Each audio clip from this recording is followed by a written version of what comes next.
4일 기쁨과 감사의 정오 묵상 시간입니다. 오늘 하나님께서 우리에게 허락하시는 하나님의 말씀은 디모데후서 4장 7절로 8절 말씀입니다. 나는 선한 싸움을 싸우고 나의 달려갈 길을 마치고 믿음을 지켰으니 이제 후로는 나를 위하여 의의 면류관이 예비되었으므로 주 곧 의로우신 재판장이 그날에 내게 주실 것이며 내게만 아니라 주의 나타나심을 사모하는 모든 자에게도니라. 아멘. 오늘 성경의 두 사울에 대한 말씀을 나누고자 합니다. 사울이라는 이름을 가진 인물이 구약과 신약에 나오고 있습니다. 구약의 사울은 이스라엘의 초대 왕이었고 신약의 사울은 예수님의 사도가 된 사울이었습니다. 구약의 사울은 용모가 준수하여 신체적으로도 잘 갖춰진 정치인이었고 신약의 사울은 뛰어난 영성을 가진 학자였습니다. 구약의 사울은 생애의 마지막에 내가 범죄하였도다.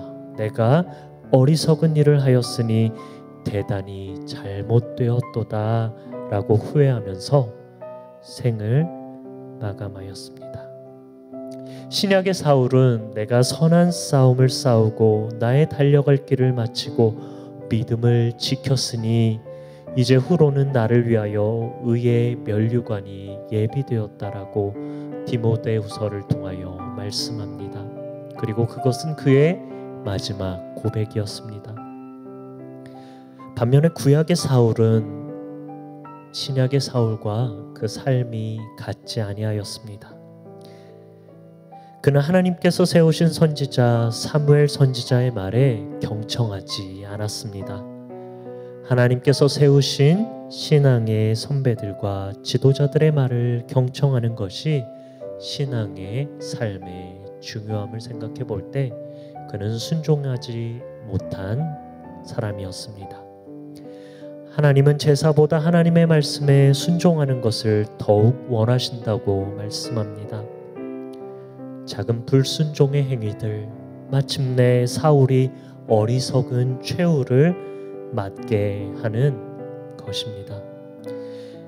그러나 신약의 사울은 어떠했습니까? 그는 사도로서의 부르심을 받은 후 구약의 사울이 추구했던 권세와 영광을 단 한 번도 원하지 않았습니다.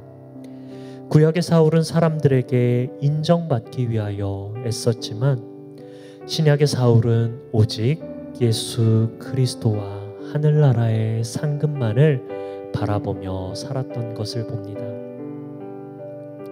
또한 구약의 사울이 자기 자신만을 위하여 살았다면 신약은 사울이 자신을 부인하며 오직 예수님을 따르는 삶을 살았다라고 증거합니다. 구약의 사울에게 죽음은 수치요 절망이었지만 신약의 사울에게 죽음은 하늘나라의 영광을 보게 되는 과정이었던 것을 우리가 바라보게 됩니다. 오늘날 구약의 사울과 같은 사람도 있고 신약의 사울과 같은 두 종류의 그리스도인들이 있습니다. 영적인 축복을 모르는 사람들이 있는가 하면 오직 하늘의 상급을 위해 살아가는 사람들이 있는 것입니다. 우리는 신약의 사울과 같은 사람들이 되어서 마지막 이 세상을 떠날 때 이렇게 고백하여야 할 줄 믿습니다.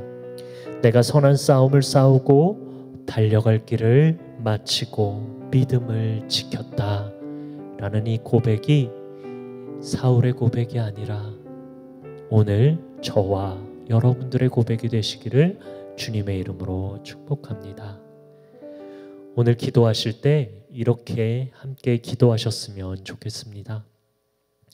첫 번째로 어려운 상황 속에서 예수 그리스도를 잃지 않도록 기도했으면 좋겠습니다.